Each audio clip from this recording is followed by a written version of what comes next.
Yo, yo, yo, what's going on, travelers? It's Ricky Venters and Marlon Madden, and we are back with you for another episode. You got it, of the Success Journey Show. Marlon, what's good, bro? How you doing today? I'm doing well. I'm doing well. What's going on with you? Man, it's I'm good, dude. I mean, by the time you guys hear this, well, my birthday just passed yesterday. 39 Oh man, years I remember young, that. young, 30 years old. you're young, man. Looking around, all the old heads that are around me, man. These guys are old, gray, bald, and I still got, Yep. got my hair. I got Yep. one gray kind of peeking out there, but I'm holding it down for the fort, holding the fort down for all these guys out here. So my last year in the 30s, and I would say though my daggone body and my back ain't. It ain't young. Man, I tell you, dude, I was down and out last week, man. Went and we got a chance to play a little basketball, and by the time when we got done, man, my whole back was just all messed up for about a week. So yeah, but it's all pains, getting back into the swing of things. So it's got to keep pushing, got to keep moving forward, man. Yes, That's sir. it. Yeah. What about you, man? How things going on your end? Everything's going good, man. I'm just trying to contain myself Yeah. because of the arena I'm in. I see a lot of stuff. Sometimes I'll write a post, bro, Yeah. and I'll erase Delete it. Yeah. I'll delete it. It doesn't make it. Nobody wants to hear nothing positive, right? Or hear about the stupidity that's going on, and that Nope. it doesn't really matter. Like Nope. everybody makes like this guy cheats on his girlfriend, and that becomes like the headline story for everybody's life. There's a hurricane in Florida. Yeah. There's wars going on around the world. There's people Puerto Rico, isn't I here? Puerto Rico is flooded. No power. There's people that don't have no food. Their kids, all this stuff. People, women are going missing from kidnappings and all this stuff that's going. But the main focus is somebody cheating on his girlfriend. I'm not saying it's not important, but bro, that doesn't constitute like newsreels and news time to focus on that kind of stuff. The stuff we pay attention to as society is just crazy to me. What did they say? What did Maximus say? Are you not entertained? Entertained? Yeah, exactly. That's all it is. If we're entertain people that can entertain and it's not even a positive entertainment. No, it's negative. Entertained. Yeah, exactly. I'm saying. That's what he was saying. Are you not entertained? Yep. Yeah, people went to the Coliseum just to see somebody else kill somebody else. And if you didn't kill that person, you're booed. They were upset. Yeah.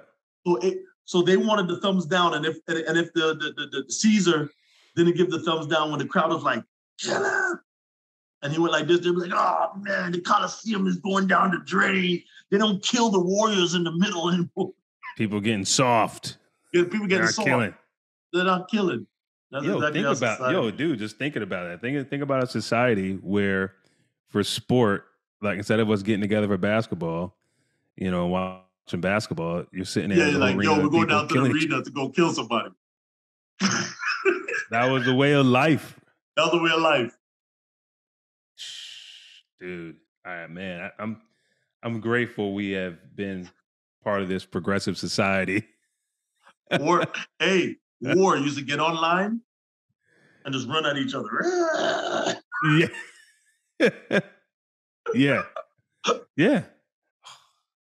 Dude.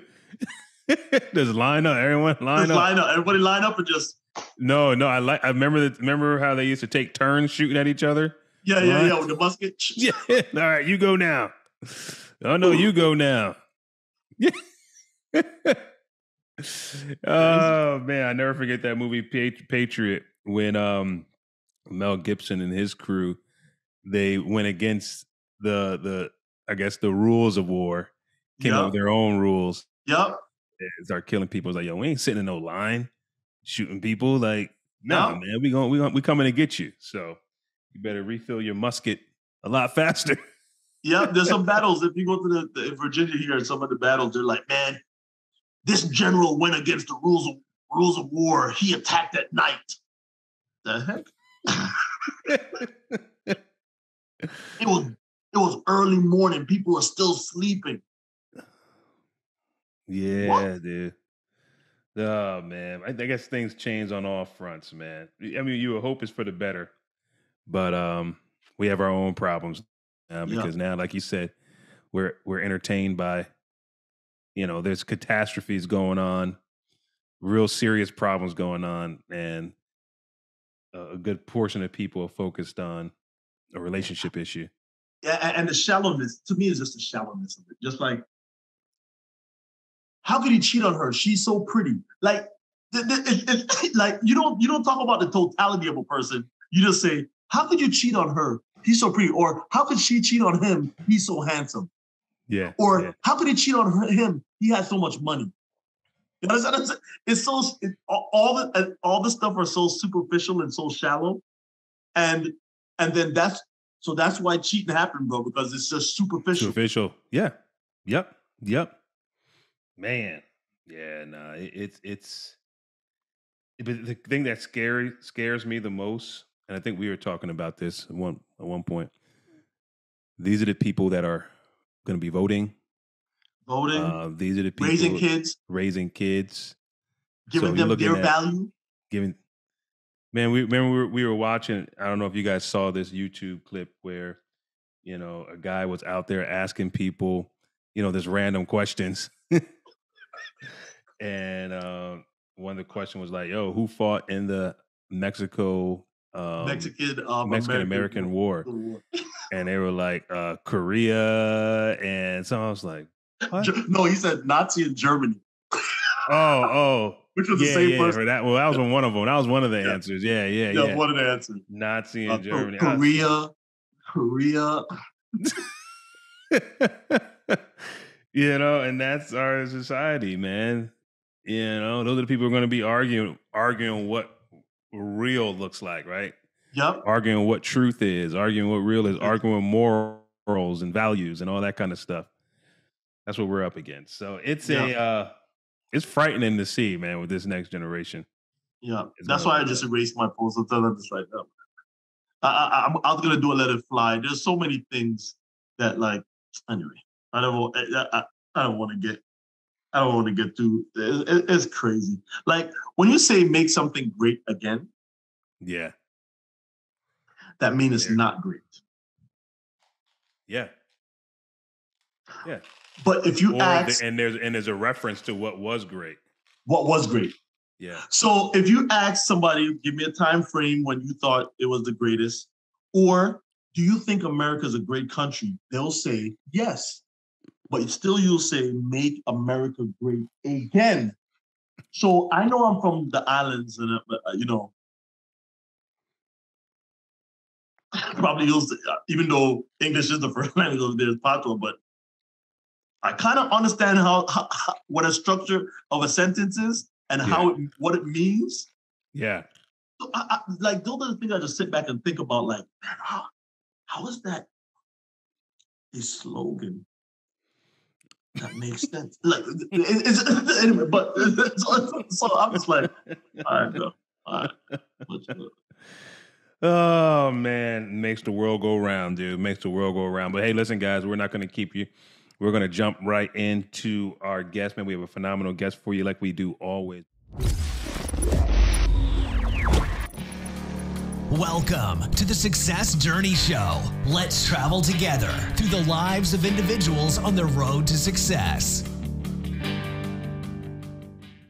Hey, travelers. You see the smile on my face? And guess what? Anytime Ricky gives me the chance to introduce our guest, it's because it's a special guest. Not disrespecting anybody else that came on this show. But I'm going to tell you about a brother that I met down in Jamaica, right? Yeah, under. When you hear his accent, he goes in and out of it. You know what I'm saying? You might hear him talk about brown bread, right? right? He goes in and out of it. Don't think it's Idris Abba because he has that swag, right? But this brother, I met him in Jamaica, and the first thing I knew about Eddie was like, this boy can sing, right? And then he can put some stuff together when it comes to a choir and everything. But then when you hear him speak, you're like, okay, he understands there's different layers and he has it. And I don't want to take too much time because just an introduction, I could give him an illustrious introduction and I could talk about all his accolades, but I want you guys, and I know you guys want to get to hear his accent, right? And I know you guys want to hear about his story. Eddie, thanks for coming on our show, brother. Hey, man. You're making a brother feel self-conscious now, man. You know? You're making me want to check the way I'm even sounding. But no, thank you. You know, I want to thank you, and thank Ricky for having me in this space here, man. It's a blessing. Always a blessing to be in your presence, man. Always a blessing to be in your presence. Yes, sir. Hey, Eddie, I gotta tell you, I know Donovan is gonna be watching the show. You were on here before Donovan. Hey, well, then I know it's love. If I got here before Donnie, I know I'm loved. I know I'm loved. I know I'm valued. Oh, man. Hey, for our travelers, that's what we call them because we believe everybody's on a journey. For travelers, go ahead and just tell them about yourself. I always say I'm a Londoner, London born, London bred, London fed, London wed. I'm the youngest of 10 children, 8 living. Our parents moved to England in the 1960s, emigrated from the tiny spice island of Grenada. Our family's Grenadian, and so I grew up in London, first generation British Black, born from Caribbean parents. My father absented himself from the family when I was 5 years old. So I was raised by my mother. My mother was a godly Christian woman. Yes, you know, beautiful woman, you know, from that generation, love you like a mother, beat you like a father. You know? Yes, sir. And I know we all know that woman. You know what I mean? Whether she's your mother or your grandmother, I know you know that woman. Yes. And she raised the last 5 of us on her own, 4 sons and one girl in the house. She taught us the value of faith, taught us the value of work, taught us the value of family, taught us the value of love. Charity begins at home. That was the mantra. Charity begins at home. You know. And then when she used to run girls out of the house, the parting benediction was, "This is not a hotel, a hostel, or a brothel. Find your mother house." You know. It's like, hey, charity begins in the home, huh? Hey, listen, only charity begins there. Nothing else. Nothing else begins there. You know. And I am the product. I always say I'm the product of the grace of God and a praying mother. The street, on the other hand, was a whole other thing for me during my teenage years. I was permanently excluded from mainstream education because I was getting in a lot of trouble as an adolescent. Ended up through reproved schools and youth custody, and in my 20s became what I couldn't decide I was going to be in my teenage years. You know, I always say to teenagers, you know, if you don't decide what you're going to be or who you're going to be in your teenage years, you're going to become that person in your 20s with a vengeance. And so I became that person. I became that person in my 20s with a vengeance. And so you just end up through the same cycle. 25, I realized that, you know, crime and drugs and prison isn't a life that you're sentenced to. It's just a lifestyle you're trapped in. Because I was raised in the context of faith. Faith then became, as it were, a North Star. And then at 25, my life just took a radical shift. God put a bigger pen in my hand. and gave me the ability to write better things into my life. And so I took that journey. I took that journey of transforming, and through 25. I mean, you met me, Marlon, at 27. I got married at 27. I had a good Black woman who took a chance on me. Yes, sir. She took a chance on me. Still with you too. Even though my life hadn't caught up with it. I always say, like, if you're serious about the change that you're undergoing and you haven't seen the results yet, just stick with it. Your life is going to catch up with the change that's taking place in your mind. Yes, sir. You have to just stick with the process, but your life is going to catch up with it. And so, we got married. I got married at 27, and then we headed to university in Jamaica. I actually had gone back to community college at 25 to do my high school equivalence. Because it doesn't matter when you start. What matters is that you start. And you have the courage to continue. And so when you met me, Marlon, when we met in Jamaica, I was still in the early days of that journey. I know. I had, as you remember. I don't know how, when you heard Eddie talk, right? You hear the sophistication and everything in his voice. The cleanness. Yo, he will tell you off straight like that. And he'll grab something and make you feel it too. You understand? And all while you're like, this guy's telling me the nicest way to go move myself. Well, I realized I have to tell you the nicest way, because if I have to revert back to my old roadways, everything is just a mess. Yeah. You know what I mean? I just lose my victory, Ricky. I just lose my victory. So I'm like, all right, let me try the nice way. Let me just try the nice way. But I'd actually, after 25, I'd become a residential social worker. So I was applying everything that I had learned. I didn't even plan to, when you met me in Jamaica, my life was given to the calling of ministry, but I wanted to actually go into probation work. Having been incarcerated myself, I wanted to go back into the prison and help incarcerated men and women. But I felt the spirit like, no, your life is given to the call of ministry. So I answered to the call of ministry and went through and became a minister, did my undergrad, went back to England, did a postgrad in systematic theology, and then went and did a postgrad in sociology, and then really applied that with the work that I was doing in London. Yeah, working in the inner cities, church planting, working through difficult areas, working through difficult communities, and really just doing the work of social engagement and transformational work, especially in the lives of young people at the time, which rolled over into the lives of adults. So I've always been, as it were, a urban minister. For want of a better phrase, I've always been a minister in the urban setting, but I've always been an educational consultant at the same time. And so that is really what has carried me around the world, and doing the amount of speaking and whatnot that I've done over the past 20 years, traveling around the world. And, this season that I find myself in, the past 5 years, I've moved out of pastoral ministry and I've moved into the area of just full-time consultancy.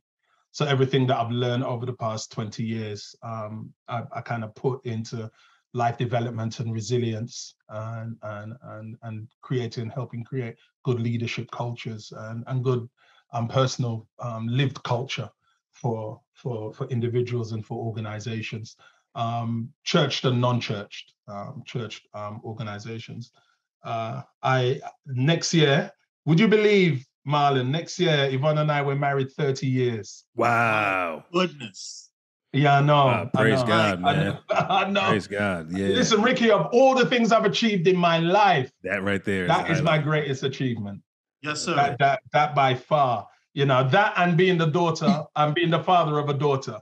Yes, I see her daughter who is beautiful. 18, she's intelligent like her mother, mischievous like her father. Pray for her, man.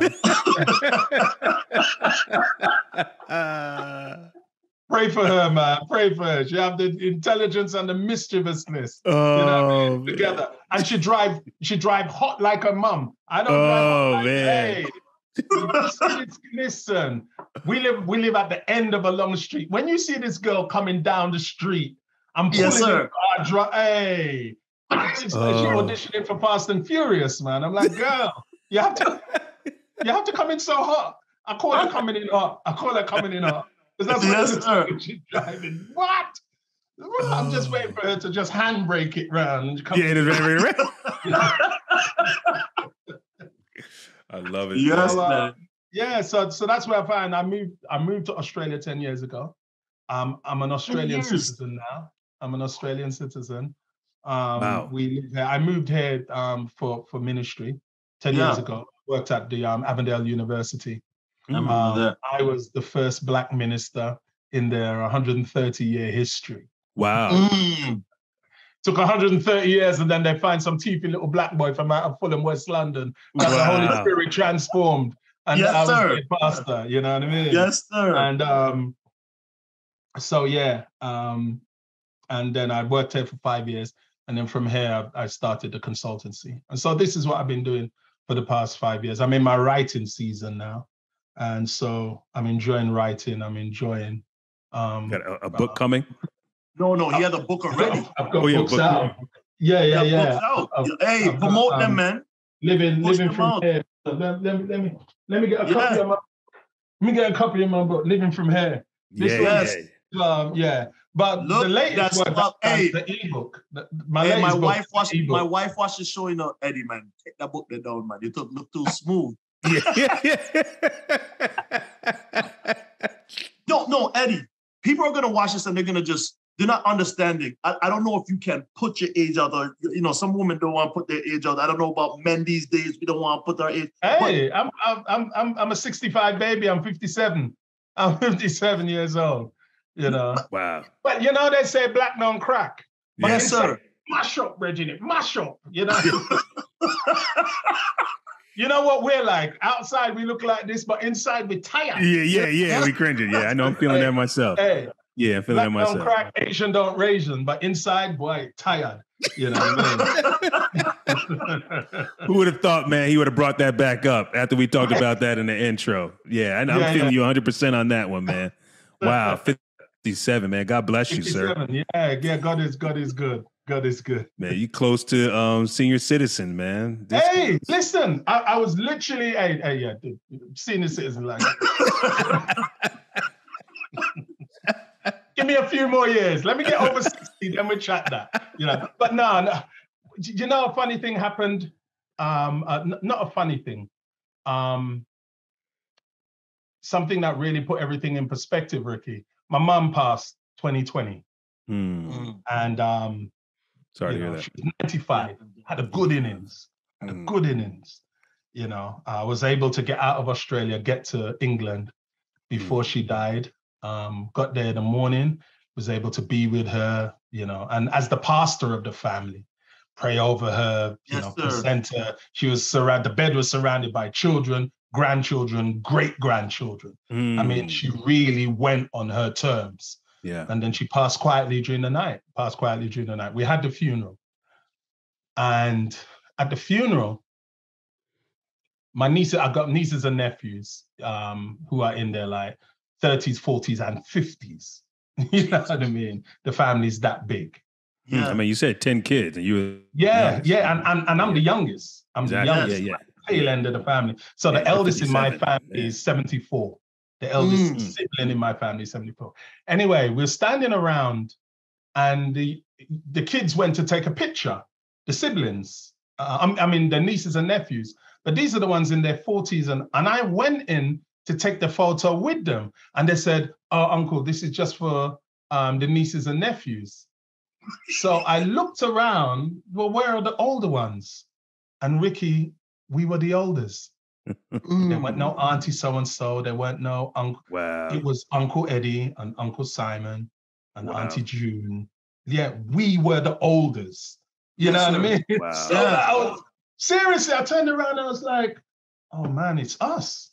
Yes. Yeah, because you normally you end up in a funeral, but there's still them older ones. Yeah, we turned around and we're the oldest. We turned around and we're the oldest. So I'll receive that. I ain't receiving senior citizen yet, but I will be old. I'll receive olders. Oh, Man. The oldest now. Man, that's crazy. I love it, man. Go ahead, Marlon. You great say something. I see you forming up some words. I was going to say, Eddie, you're the way you think. I've always, during the pandemic, we had so much great conversation. We should have went with, what was it, 300 feet? We were trying to start up. Oh, man. Oh, tell me about it. So we had Donovan that was on the road. He was driving blades, 100 feet, I think they were, or something like that. You had Bella on there, myself, and Eddie, and we're just talking as men and really talking about getting deep into, how we perceive as Black men, being that you were the first 134 years, you said, and you're the first. Plus years, yeah. Yep. Before you got there, we're talking about you saw more of the world in terms of living in different places and catering to youths. Like you lived in London, you lived in Jamaica, you lived in Australia, and you always had a way, no matter how old you are, 57, I guarantee you sit down with a whole bunch of 18-year-olds and they're gonna be captivated by by how you present yourself. What is the message that you would push? Because the youth right now, I think they're at a stage that we don't understand ourselves. What is the message you're pushing now, or even pushing to the people that you're trying to say, hey, this is how we should move when it comes to the youths and stuff like that? What's your message? I think one of my main things about the young people, my message to them is always protect your story and protect the integrity of your story, protect the progress of your story. When we talk about sharing story, what we're talking about is sharing our lives, but we're talking about sharing the pieces of our lives that make up the whole of our lives. And so I'm always saying to young people, my message to young people is to value it. Love the moment, but remember that moments, become a whole timeline, and they become a whole timeline very quickly. You may love the moment of being like 19, you may love the moment of being 21, but you're going to blink and you're going to be 31. A decade is a very short period of time. You know what I mean? Yes, so it's important that, first of all, you don't rush the moments.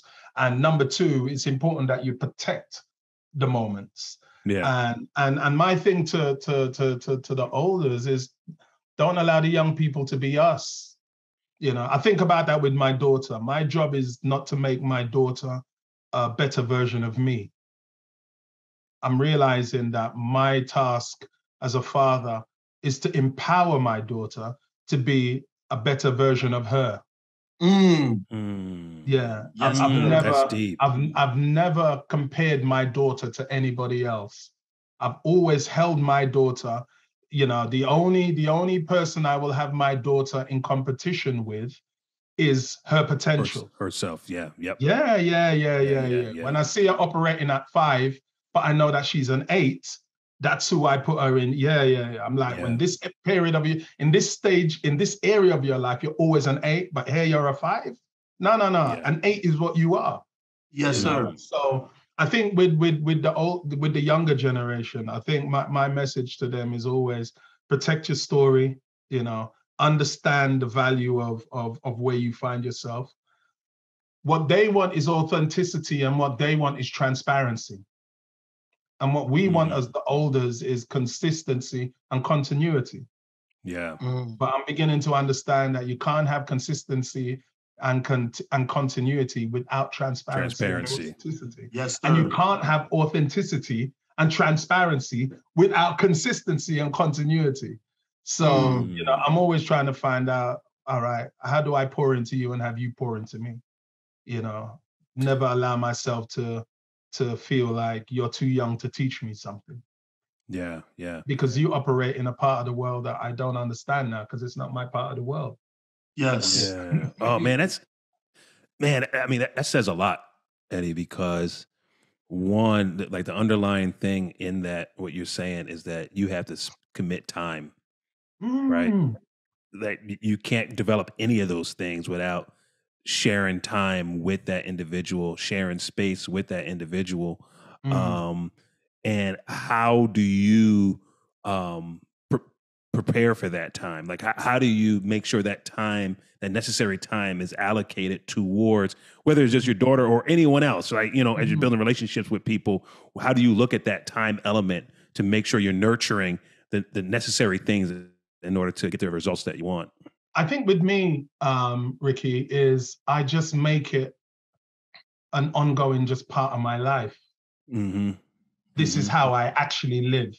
It's nothing that I consciously think about doing, but you know, we've just got a new house. We've just bought a new house now. Yes, sir. I have blessings. And so we're really grateful for that. But everywhere that we've rented over the past 9 years has always been a hub in which we bring people in and just allow them to do life with us. You know what I mean? So whether it's my daughter's teenage friends and like, come over, we'll cook you some food.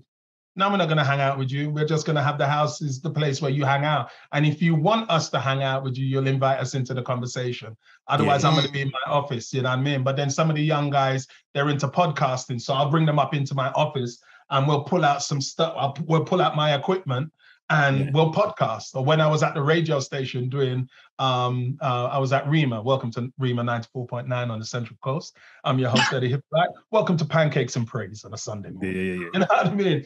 And I invited them into the radio station to come on my show, you know, and so it triggered something in them. So for me, it's like, well, this is how I live and I'm going to make you a part of my life. I'm just going to make you a part. And I know that what is necessary for me to have life is to have young life around me. And what is necessary for me to live is to have older life around me. So a combination of younger life and older life that pours into me, that allows me to pour into, you know, and so it's that kind of symbiotic relationship. So I think I just consciously know this is a whole part of the way I live and the whole part of the way I just approach life. I think I just approach life from that way. And then it just naturally happens. I think it just naturally happens. You know, oftentimes when we talk about ministry, a lot of people they see, okay, as a pastor, you get trained as a pastor, you're trained as a minister, you know, you work with your church, you grow your church, you know, shepherd your church. But oftentimes we do not talk about the business side.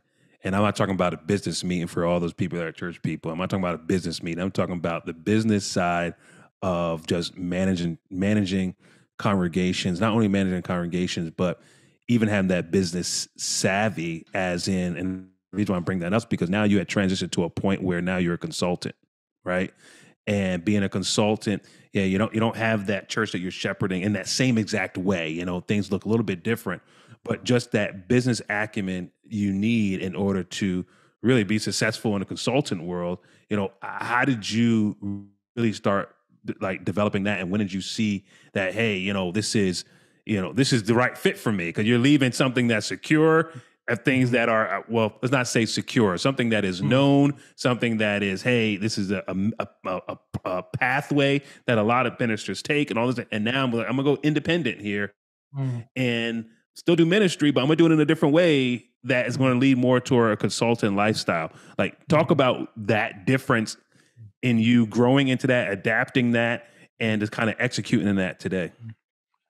Well, the fortunate thing for me with that, and that's a really, really great question, Ricky. It's been, consultancy has actually been a part of my ministry for like 20 years now, 22 years. When I was in England and when I was in London, I always called it a two-bridge. I had a two-bridge ministry. In the church, I wasn't known for what I did in the culture. And in the culture, I wasn't known for what I did in the church. So I was always, I developed a workshop. Actually, I developed a workshop 30 years ago now. And the workshop is called How to Be a Player. Hey, Eddie, was that the one that you did at the church in Beacon? Yeah. I remember that conversation. Yeah. And so How to Be a Player was a workshop that I wrote, helping young people just to critique their lives and critique where they found themselves. That really was the whole point of the workshop.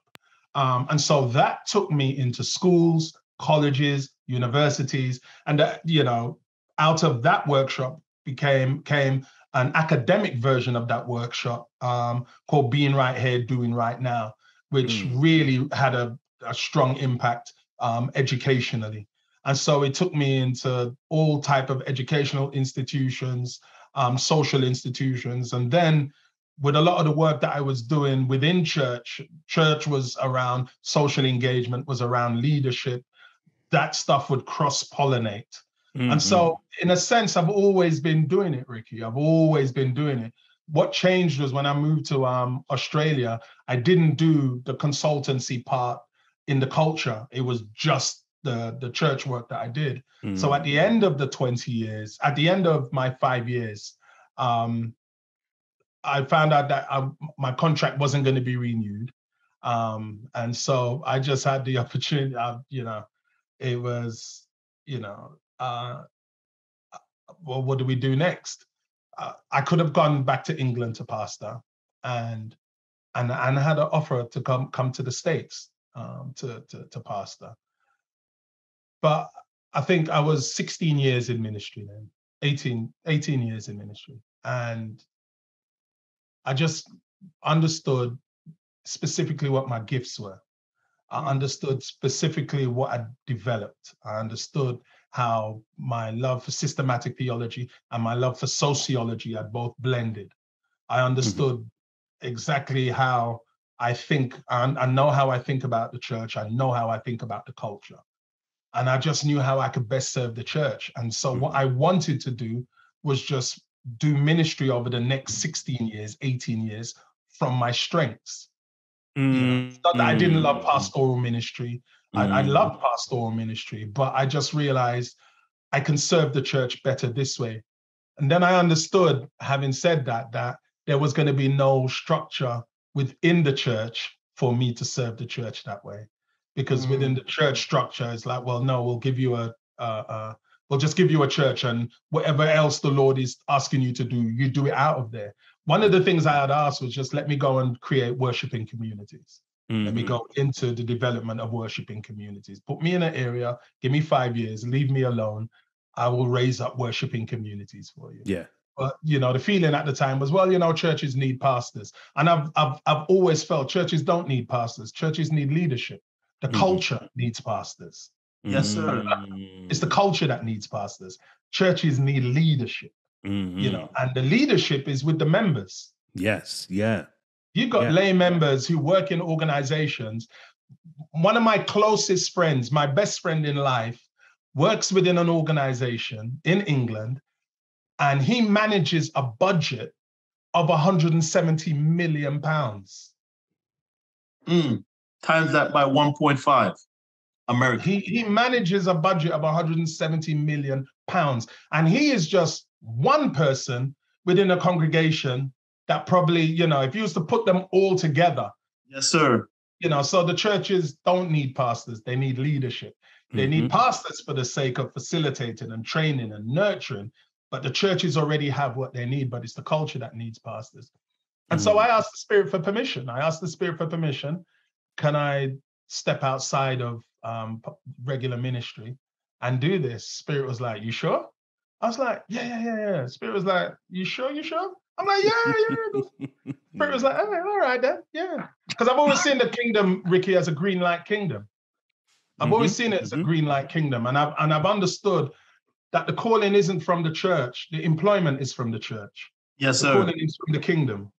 You know what I mean? The church never called me. The church employed me. Yeah. And they gave me space to answer the calling that came from the kingdom. So that's how I ended up doing it. Now, the transition hasn't been the fairy tale, that I thought it was going to be. The reception of the church hasn't been what I thought it was going to be. A friend of mine who's a brilliant clinical psychologist here in Australia, I was asking him about it, and he said, Eddie, it's called the in-out principle. The in-out. You belong to a community that when you go to share with your community, as far as they are concerned, there is nothing that you know that you can't teach me that I don't already know. Yeah. Oh yeah. He said, whereas if I went and spoke to your community, even if I went and took all your material and presented it, and at the end of it said, everything that I've said is actually from Eddie Hypolite, they would say, yeah, but you say it better. Because it's the in-out community. He said, just like if you came to my community, you know what I mean? If you came to the clinical, psychology community and you presented there, they would take you like it was the Holy Grail. Whereas if I spoke, well, you ain't going to tell me nothing I don't already know. Yeah. So the journey has been, it's had its difficulties. Yeah. It's had its difficulties. And funny enough, I said the same thing in a meeting this morning, and I always say to ministers, because ministers will ask me, how do I do what you do? How do I said, well, first of all, you got to understand, I asked for permission to be where I am. Because if there's one thing I've understood in ministry over all of these years, it's never been ministry in a place where God hasn't asked you to be. Yeah. If God hasn't asked you to be in that space, then you need to go and be in the space, as difficult as it is. I remember in 2015, I was, complaining to the Spirit. I'm just not happy. I'm just not happy. My prayers and my reflections. I'm not happy. And I think one day the Spirit just got vexed with me, because that's how the Spirit speaks to me. It don't speak to everybody else like that, but to me. And the Holy Spirit was like, boy, what has your happiness got to do with your obedience? The two of them ain't mutually exclusive. Go over in that corner and stay there and don't move until I tell you to move. Yeah. I'm serious. And then the Spirit came in the corner and said, listen, this is not the Eddie Hypolite show. This is not the Eddie. And so I've just understood. And so for ministers, I've always said, be where God is asking you to be. If you sense that the Spirit is transitioning you, then you need to go where the Spirit is transitioning you. And don't fear any of the things that weren't there before you got the call. And you had the securities of the church, because you'll have certain security, the security of a regular wage, the security of all the benefits that you get if your kids are in church education, the church covers certain of those things. I forgot about all of those things, when I transitioned, and then all of those extra bills, now you're having to do ministry and think about how you eat. Yeah. You have to think, so you have to answer call in and eat at the same time. And sometimes the lines can get blurred between the two. But if you are sensing that God is calling you to be in a space, then be in that space, because he's already provided for that space. He's already provided before you even reach into that space. So don't be fearful. And that's been my journey of understanding and learning and then helping other ministers, because they call me all the time. Yes, sir. They call me all the time. Yes, just helping them figure out, if they're transitioning or if they're staying. Helping them in both spaces. Man, Eddie, it's funny. I'm still in the Marine Corps, but the thing about it is, I did think about it, but not now. You're really putting it on my pastors. Is there a program for pastors transitioning? Is there a transitioning program for pastors? There is no transition program for pastors.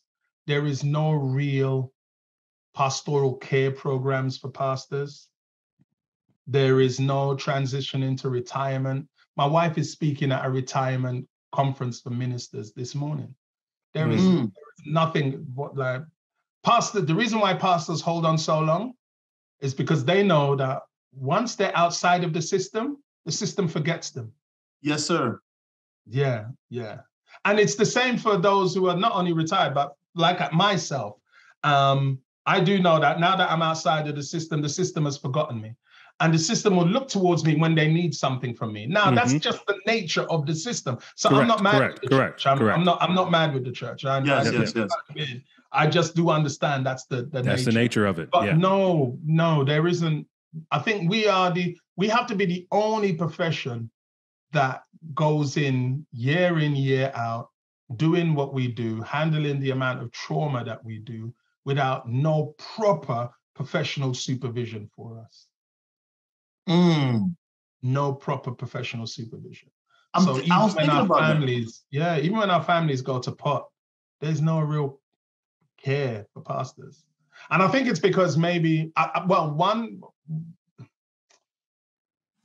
not sure, I can't speak for other communities, I can only speak for my community. We're not built that way. We're not built to care, we're built to minister.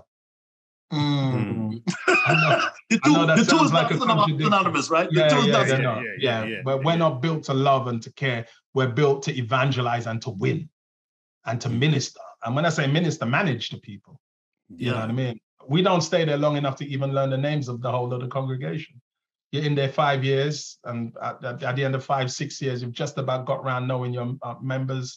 You know, they've got around knowing you, trusting you. You've just about got them to get on board with your vision, and then boom, you're off. And then the next one comes in and you start the whole process again. So there's never any real nurture. So that's why so much emphasis is put on the weekly program. It's put on the weekly program and not the progress and the growth. It's never this, it's only this. Yeah, it's never that. It's only that. You know what I mean? So how did, and this was what, over the last couple of years, how the church at large was really impacted, where the shift into the virtual world had to take place because, and I'd love for your thoughts on this, and the shift in the sense of you still try to maintain the weekly programming, but Zoom or Teams or StreamYard or whatever platform you have does not replace connectivity with members on a weekly basis or whatever it may be, right? It's just another visual thing that's in front of you. And you can do the best weekly service that you have. You can have the best music. You can have the best sermons, right? But if you look at the state of, in this world, the state of where Christians are, I don't care what denomination that you're a part of, there's a big disconnect. And what has been your experience through this whole COVID and I know you're coming at it from a different angle where you're connected in different ways, but how has that impacted you? Or what, and even so, what have you seen from your area, from your perspective, the whole impact that COVID had played out on just the church at large from your viewpoint?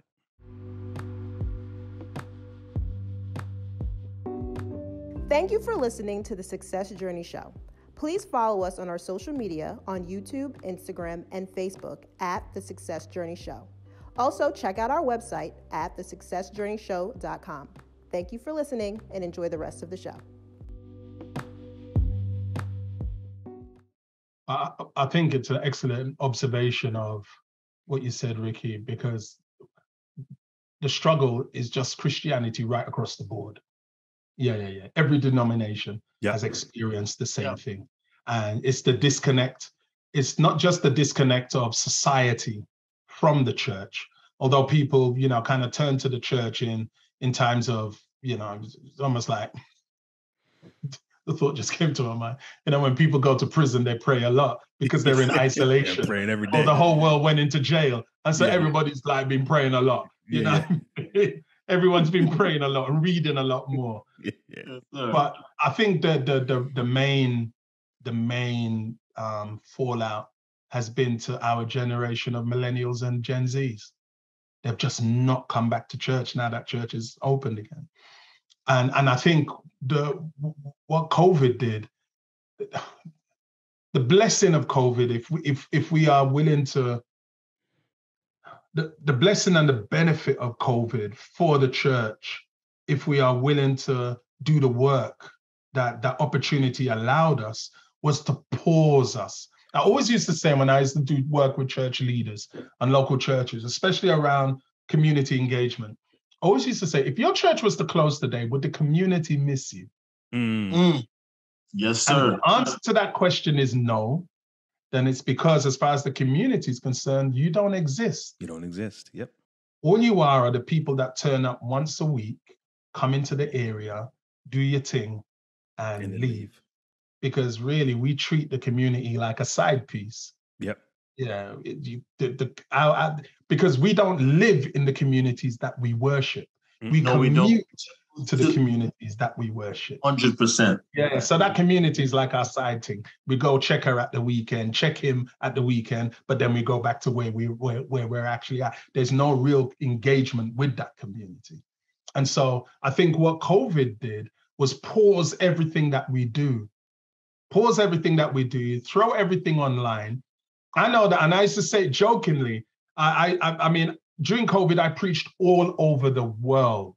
Yeah. I mean, all over the world, through Zoom, all over the world. And, you'd be in a room and you would see certain behaviors, like you'd be in a room on a COVID, in a COVID room, and a COVID room has 20 per page. And you'd be on the room number 1, 20 per page, and there'll only be 5. I remember one time I did a workers meeting. For a group of pastors. I think it was, no, I ain't gonna say what state, but it was in America. And do you know, of a page of 20, and then I skipped over, and then there was, so in total there must have been about 90 to 100 ministers. And in total, if there were 10 ministers across every single page that were actually engaging me, there was a lot. Oh my goodness. Everybody else just had their names and their pictures. There was just no engagement. And I drew attention to it, and I showed them, like, so this now makes sense to me when I'm doing your churches, because I would do the churches and it would be the same thing. And then I would draw attention to them, this represents what you're doing here is actually showing how we actually are at church, that you're here, but you're disengaged. Yeah. I said, for others, and I said, it's a full page and it'll be a crack up. I said, for others, I know that this is the first time you're here, and this is the first time you've seen inside. And I'd call out their name, Sister Brown.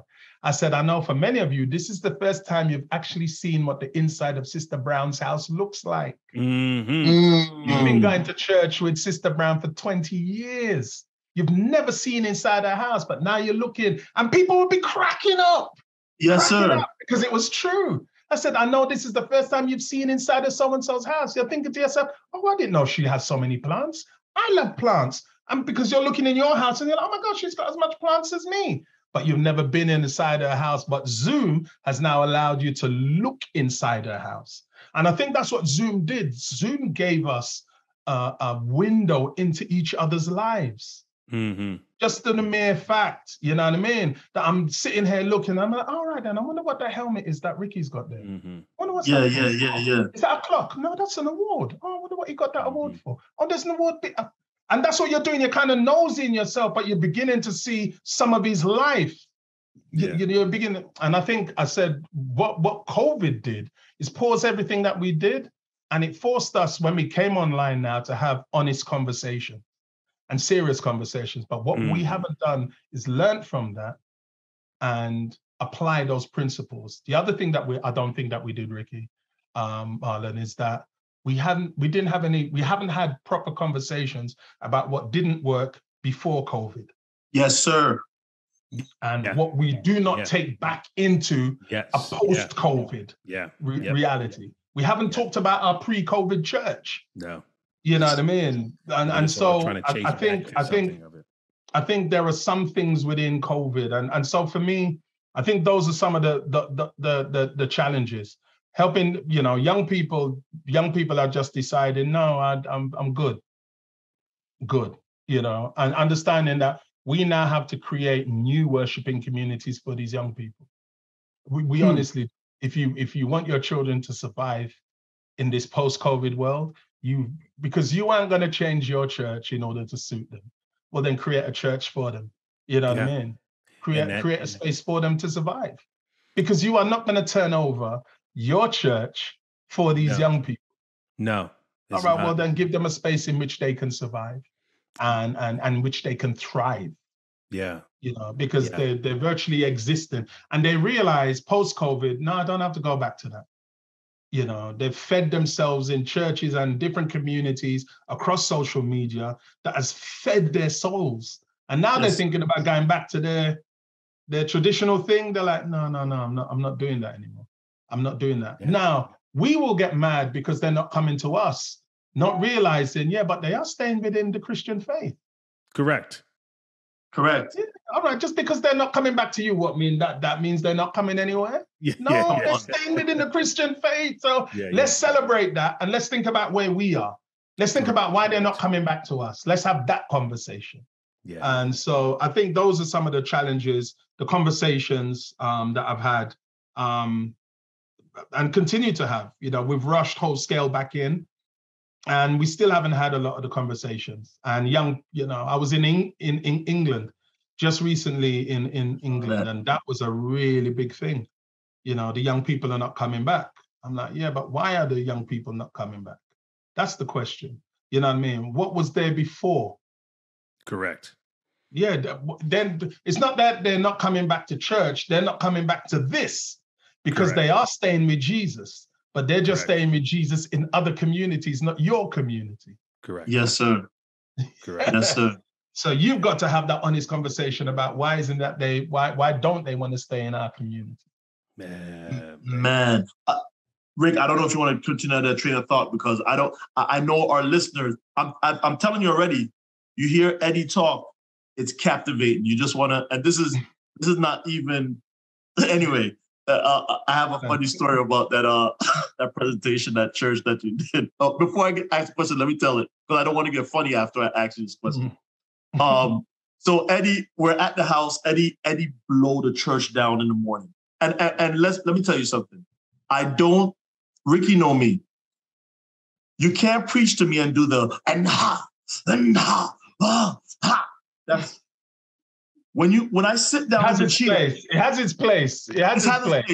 But when you sit down for me, I'm just talking for me, my opinion now. When you sit down for me, I need you to have me thinking like, I never thought of that story like that. I never seen it from that angle. So Yvonne is like that. My wife Yvonne, she's like that too. Yeah. So we're back at the house, and he's gonna present this AY program. And remember, he just took us up to heaven, right? And he said, there's a couple things I have to change on my slide here so I don't mess up, because this is actually for the kids. I do this for the culture. Right? I do not for church. And I separate the two, and I have this for the culture. So I'm trying to, so he picks up the slides and he bring it, and the spirit, like he said, the spirit said, yo, brethren, I'm gonna have you do exactly what you do for the culture in the church.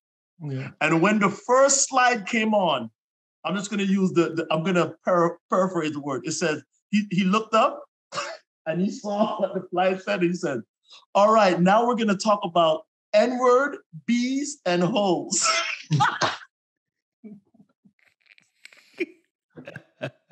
And to contextualize it, I was discussing stereotypes, you know what I mean? Yes. And I was using, So the title of the part 2 was, N-words, bees, and hoes. And just the way in which we take on those stereotypes. And That was, but you know what happened? And I think the spirit said, I want you to use that, because when that came up, my heart stunk. Like, how is he going to get them back? Because at that time, we're in a traditional church. Yeah. But they rolled with it. Yeah. And that ship just went. Yeah. They rolled with it. Now, I brought that. They're going to be laughing out there and everything. But I want to ask you something. We're three guys on here, and if people didn't notice already, we're of color. right? We're black guys. Ricky, I know you're engineer, and you've been in some spaces where you're the only one. I've been in some places, I've been the only one. Mm-hmm. Eddie, you're in a place where you're the first one. Mm. How did they brought you there for a reason. Mm-hmm. How did you work within that community and help them to understand you and to touch base with them? I don't know the whole demographic of the school that you're at or whatever, but just present that to us.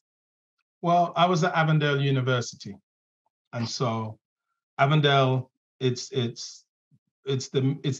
Avondale is the Andrews, it's the Oakwood of the South Pacific. That's what it is. It's the Andrews, it's the Oakwood of the South Pacific. So historically, it's a white. You know, I pastored a church of 500 white people. Essentially 500 white people. I know that they've had I've been going to Australia since 2004, and they've had all the preachers come through historically. You know what I mean? Long before me, they've had the Dick Barrons, they've had the C.D. Brooks, they had the E.E. Cleveland, they had the Earl, Henry Wrights.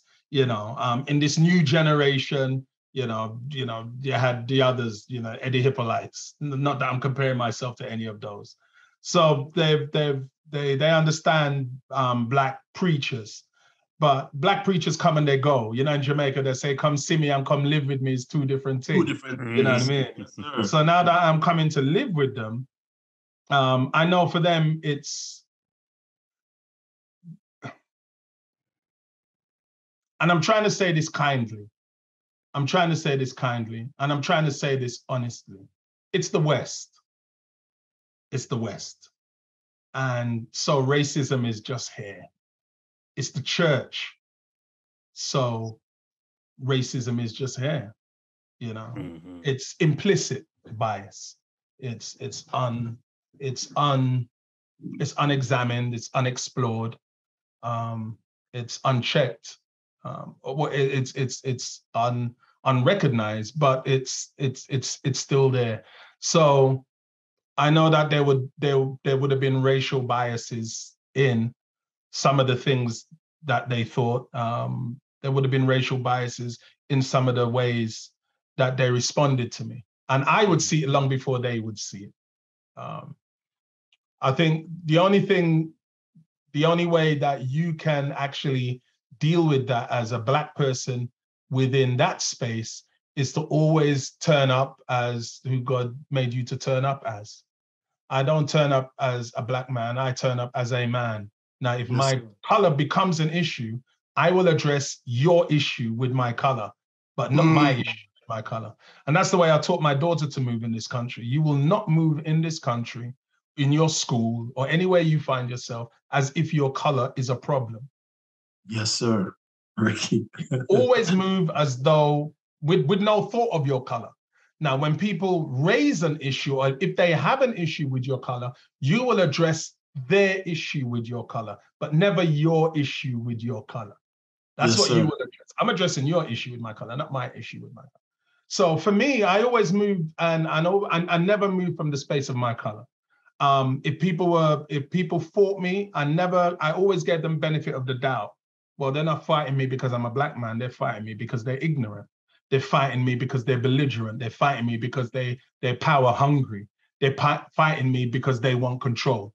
Yeah, they're not fighting me because I'm a Black man. And I think it's easy to distinguish. If you can move from that space, then you can easily distinguish when it becomes an issue of race or if it's just an issue of power. Yes, sir. If it's an issue of power. And so I think for me that's how I've moved. That's how I've moved in this space. I know that I can be something of an anomaly within a white context that is not used to educated, articulate, and very self-assured and very self-confident Black men. And so when I am in this space, and I don't walk shyly into a space, I walk into every space like I'm supposed to be here. And if I'm not supposed to be here, you tell me, but you're gonna have to tell me why I'm not supposed to be here before I exit here. if I exit here. Yes, sir. So that's the way I've always moved. Now, I know in certain spaces, that's a very uncomfortable thing for Australian white people, because they deal in the South Pacific here.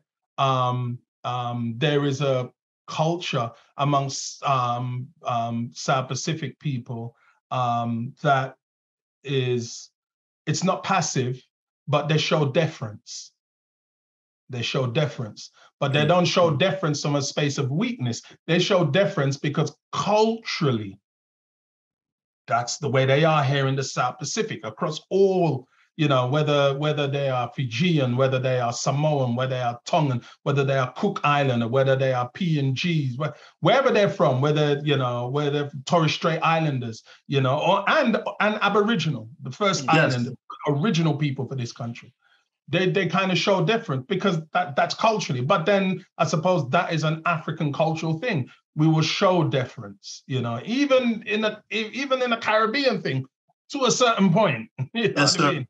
We will show they will show deference. But from a South Pacific space, they will show that difference and they will not challenge. I'm a Londoner born and bred, so you know I'm gonna challenge you. Yes, sir. I am from Caribbean stock, so you know I'm gonna challenge. You know what I mean? And I'm not gonna allow that to slide. I'm just not gonna allow that to slide. I'm not gonna die on the hill, you know, but I'm not gonna have you try to kill me on this hill. Yes, sir. And so I know that in some spaces, you know, they would have struggled with that.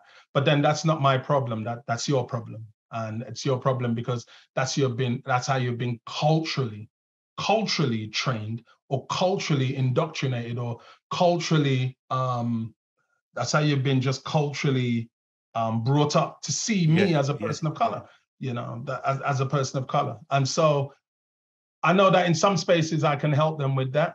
And in some spaces, I know that I can't, because there is that whole idea of, you know, there is that whole problem, again, of racism. There's that whole problem of privilege, the way they want to be seen in the world, the way they want to be related to in the world, and the difficulty that they will face when they're just not related to in that way. When they're not seen in that way, when they're not given the first benefit of the doubt that maybe colonial years would have taught them to expect, you know, and a type of, as it were, you know, I always call it theological colonialism, you know, theological colonialism would have taught them. I was preaching with my congregation once, and I was talking about the way in which we inflict and the way in which we embed our cultural preferences theologically within cultures. And I said to them, you know, when people who look like you came to places where people who look like me lived, you never taught us the gospel, you taught us a culture. And you taught us to be like you. But what you never did was come back to us and say, listen, you see all that stuff that we taught you, you might need to rethink that, because we went and we tried it with our children and none of them go to church anymore. What you did was you taught us to maintain it while understanding that the gospel really demands that you stretch out, because the gospel gives you space to stretch out. So while you stretched out, you told us to maintain. So that's why when people who look like me come to places where people who look like you live, we say that you've apostatized, because that's not what you taught us. I remember preaching that at my church here at Avondale. And then a week later, a retired conference president, because that was my congregation, retired conference presidents, you know, administrators, professors, as well as, you know, the local congregation, very academic, highly academic. A week later, a retired conference president and missionary came to me. He said, you know, Eddie, I've been thinking about what you said, and it's been on my mind for the past couple of years. And he said, I realize now that we got it all wrong back then. And these were his words. He said, I wish we would have just taught people the gospel and left them to work it out. Never forget when he told me. Yeah, I wish we would have just taught people the gospel and left them to work it out. So, you know, those are, I mean, the ways in which people can be helped, the ways in which a congregation like mine can be helped is to, number one, understand that there is a world outside of Australia much bigger than the world you think exists. And there's a way of seeing people in the world that you haven't yet adjusted yourself to yet, especially Black people, especially specifically Aboriginal Black people. Because I know that my Blackness as a person of African descent, African Caribbean descent, is related to different from a person of Aboriginal Blackness. Yeah. Mine is seen as more exotic. Mine is seen as Kanye, you know what I mean?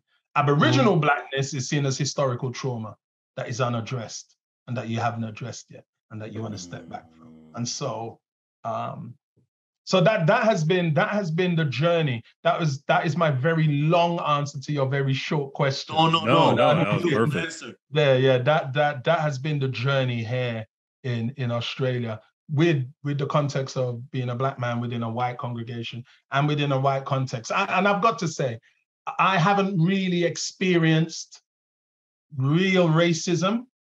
I've experienced microaggressive racism. But no one's come up to me like, yeah, you Black, Yeah, none of that, you know what I mean? I haven't experienced none of that. But it's the, white people who use color. They'll use but they call it banter, and it's about educating them. Like, no, that's not banter, it's racism. Because you and they'll use banter as a way of being familiar with me. I'm like, but you're not being familiar with me. You're using racism as a way to try and be familiar with me, but you're offending me. And you're going to be surprised in a moment when I punch you in your mouth. That's what's taking place here. You're going to be like, why are you punching me in my mouth? Well, this is the reason why you're getting punched in your mouth right now. Yeah. Not me personally, I mean another Black person. The spirit. Not me personally. Don't me Back personally. to 27. 25. I'm like, brethren, don't let me take up my robe of righteousness and put on a robe of vengeance, Please, don't steal my victory. But it's and I think that is the way in which, they can be helped if they're willing to sit in that space and listen, sit in that space and learn. There's a journey to go with it. But yeah, like I said, I've not experienced, and I can say hand on heart, I've not experienced that type of racism. I've made lifelong friends here. White friends, who my daughter has grown up around over the past 10 years and referred to them as auntie and uncle. Yes, sir. They refer to Ria as their own. And we are family. We are family. We are family. You know what I mean? We are family. So so it's been a blessing. It's been a blessing. Yeah, I asked that question because I like how you put your words together, and it's happening all over the world. And I know that you would be able to not only help the other one, but you'd be able to help two at the same time with that answer. I love the answer, and I think it's gonna, when people listen to this, they'll rewind that and start listening to some of the things that you were saying. It's going to take courage to deal with the idea. It's going to take courage to deal with systemic racism and white supremacy, because Western culture is structured around it. The whole world is. Yeah. Western culture is structured around it. The world is structured around it. You know what I mean? This is the one thing that I've learned as far as systemic racism is concerned. And this is one thing that is clear as far as systemic racism is concerned. Systemic racism and white supremacy is not a Black problem. We just bear the brunt of the problem. It's a white problem. It's a white problem, but it's a white problem they're in denial about. You know what I mean? Yeah. Now, for us, as Black people, we're tired of having to say it. We're tired of having to wait for you to admit it. But at the same time, we know that like anybody who's got a problem that they don't want to face, unless we stand in the space of making you understand, patiently making you understand, you've got a problem, you ain't never going to recognize that problem. You know what I mean? And I think systemic racism, especially because white people have this thought in their mind that if they admit it, we're going to crush them. If we admit it, we're going to crumple it up and we're going to throw that confession back in their face. Like, no, you're going to have to admit it. Otherwise, you ain't going to be your full self as a human. And if you're not your full self as a human, you ain't going to be able to see me as a human. So as far as I'm concerned, I need you to see it. Yeah. Just so that we can start dealing with each other as human beings. Yes, sir. Not as black people and as white people, because those are constructs that were created by the idea of race. Remember, race is an idea, not based on anything. Yeah. It's racism, you know what I mean? Which is the philosophy that is the problem. Well, race is the problem as the idea, but racism, you know what I mean? White people were the first people who were lied to. Black people were only lied about. Remember, racism was first created, the idea of race was created by the Portuguese, you know what I mean? And it was created as a reason for justifying the kidnapping and enslaving of black people. Yeah. Before that, black people lived in Europe, they traded across countries. The Moors in Spain was there for like 400 odd years. Yes. Yeah, everyone moved forward and was, you know, but with the expansion, you know, with the church's blessing, you know. That's a whole other podcast. But with the church's blessing and the expansion, you know, expansion of the church, expansion of Europe, then the idea. So white people were the first people that were lied to. We were lied about, which means they came to where we were and saw we had a history. They dug in the earth and saw we had a history. So we had to be lied about.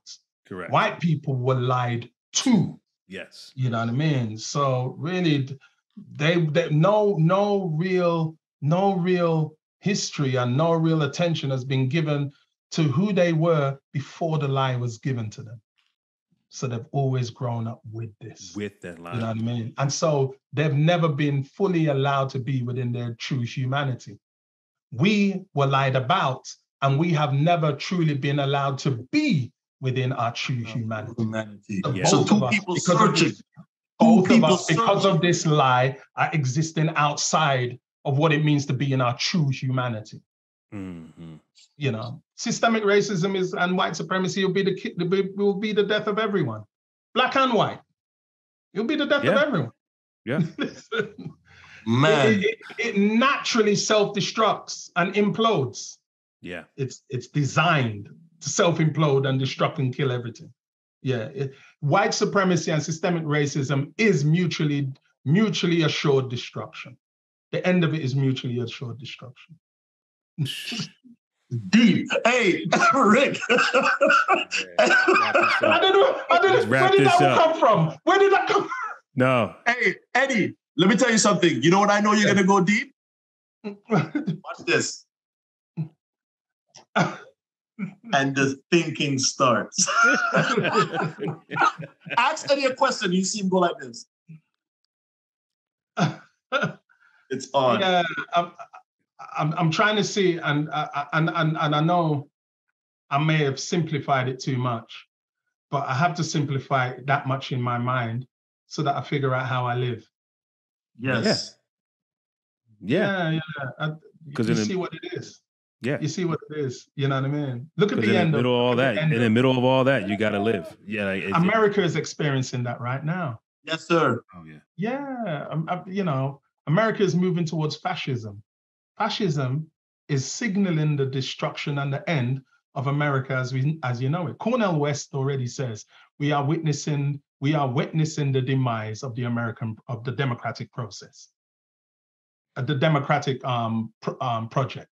Yeah. Experiment. We are witnessing the demise of the democratic experiment. Yeah. Fascism, which is the destruction of everything around it. That's what fascism does. It destroys everything around it. It destroys everything around it. You know what I mean? It destroys everything around it. Deep. You know? I want you to talk about your book, Rick, before we get out of here. I know Rick, we're going to wrap up. But Which one? Which one? Hey, well, this one, Living From Here. Living From Here. Start with this one. Living From Here was a book that I wrote 2018. And it's a book about resilience. It's a book about resilience. And it's a book that enables, I just look at certain of my life stories and certain ways in which I see the world. And I just talk about how we live resiliently from the here that we find ourselves at. It doesn't matter how you get here. That's at the beginning of the book. It doesn't matter how you get here, it's how you live from here that counts. And so, you know, it's a very short read. It's only 7 chapters. And it's not available on Amazon, but you can come to my website, which is EYRLTD.com. I think you'll put it in the... We will. Yeah. That's my wife. She just finished the chat. Sorry. I'll put it in there. But yeah, it's EYRLimited.com. Oh, that's not a dot. That's a dot. Yeah. 57. Yeah. 57. www.EYRLTD.com.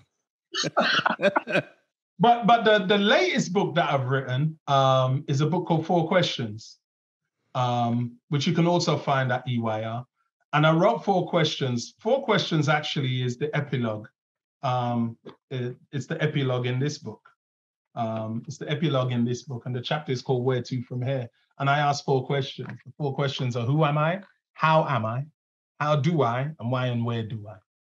And it's, you know, it's a question of who am I, identity, how am I, well-being, how do I, leadership and influence, and why and where do I, which is legacy and future-proofing. And I wrote it as a way, I actually released it last year, after all the discussions that we had talking about 2020. Yes. 2020 just crashed all of us. It crashed all of us.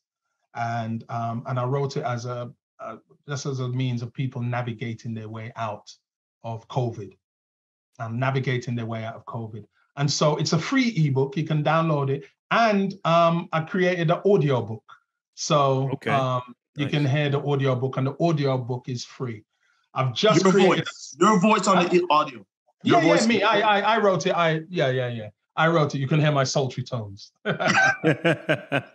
And you know, like I said, it's a very short book, but there are reflection questions at the end called Let's Do the Work. And so that you get a chance to reflect. I've just produced that I'm going to release a 13-part series called 4 Questions, the series, 13-part episode, and for season 1, and I'm going to put that for subscription. Hopefully people will support it. I think I put enough free content out there. Yes, sir. Yeah. People know that if I'm charging you, then it's going to be worth the money. I put enough love into the free content to know that, for people to know that I don't skim, you know. And so it's a 13-part series, which goes into 13 dealing just with the first question, who am I? And I've created 13 presentations around identity. Season 2 is halfway written, and that's going to be 13 presentations around well-being. So they're all audio presentations. So that's where the writing and everything is right now. And love it. You can go to my website, EYRLTD.com, and you can see what it is that I do, what it is that I'm offering, and what it is that I'm doing. So yeah. Love it. Love it. Man. Hey, you're gonna have to have us in Australia, Eddie. And we're gonna have to come down and we'll do a live presentation, man. I am here now that you know that I have this house, you know what I mean? You know, your bedroom, your bed and your breakfast is sure. So sure. Yes, sir. Your bed and your breakfast is sure. It's sure. Yes, sir. Yes, sir. Man, and it's always great. Rick, I'm gonna let you wrap up, but I'm sure the travelers the reason why I wanted Eddie to dive into the different questions and Ricky and I wanted him to dive, because when he presented the book, you're going to hear those same thoughts on those pages. Mm. And I want you guys to go on, and I'm not trying to get you just to buy his book. I'm telling you that it'll stimulate your mind. You'll start thinking about different things, seeing things in different ways. Every time I talk to Eddie, and I'm not just saying this in front of him, ask Ricky, Donovan, anybody that knows me when I talk about Eddie. First of all, I think I know when somebody loses you from a church, meaning as a pastor, but I know you're still shepherding, that some people just wake up just to come and hear you speak. I know that's from a long time. But now I think God has taken off the left and right lateral limits, and the Spirit is saying, amen. Move from that corner now and go on to the world. You understand what I'm saying? And Eddie, your brother, and I thank you for just always stimulating my mind and keeping me thinking about God in a different perspective. Thank you, Mark. I appreciate you, man. And thank you for giving me that space to be in this space, give me the opportunity. 30 years we've been doing this, brother. So yes, man. Yes, man. From my White Sox and everything. You got me on that. Yo, it set me up good. Donovan's gonna be rolling when you hear about that. Yo, we'll probably get the video and put the piece. You got to get the video, man. You got to get the video. But you stayed on it strong. You stayed on it strong, brother. We're gonna get the video, people. We're gonna get the video and we're gonna put the piece in because it was crucial. They set me up wicked. Oh man. Yeah. Well, hey, travelers, man, we've come to the end of another episode. Man, I got to stop having Marlon introduce these episodes because he likes to go for 2 hours. And I know you guys are already at your destination, sitting in a car waiting to get out. But I'll give him grace. We don't let him do it that often, man. But Eddie, again, man, we just really want to appreciate you for just being here, sharing your story, sharing your journey. Man, the ups and downs, everything, because we know it definitely touched all of our travelers and all of our listeners around the world. We actually have quite a few people out in Australia, man, that we talked to, and we hope they get a chance to listen to this as well. So, hey, guys, we want to let you know that we are here. We're here for you. We want to thank you for supporting us through these years, and we will see you guys next week at the same time, the same place on the Success Journey Show. Everyone have a good one. Peace. One love. You've been listening to The Success Journey Show, where your dreams, drive, determination, and diligence are the foundation to success. For more information, check out thesuccessjourneyshow.com. The Journey Squad is here helping you to your destination.